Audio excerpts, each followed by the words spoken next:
Hey everyone, how's it going? This is a Coursave IO honest review. So, what this website does is once you sign in, let's say if you want to learn content creation, web development, graphic design, any sort of these things, they'll give you courses. So, what's the issue with that? The issue with that is that most of these courses are very much AI generated and they do not have much content that you can truly be fulfilled after learning from them.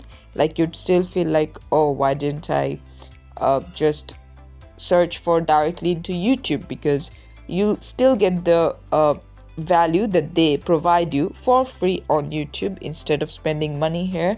People who have spent money or used Coursave have said that it's mostly a scam and you should not go for it, and I would suggest the same thing.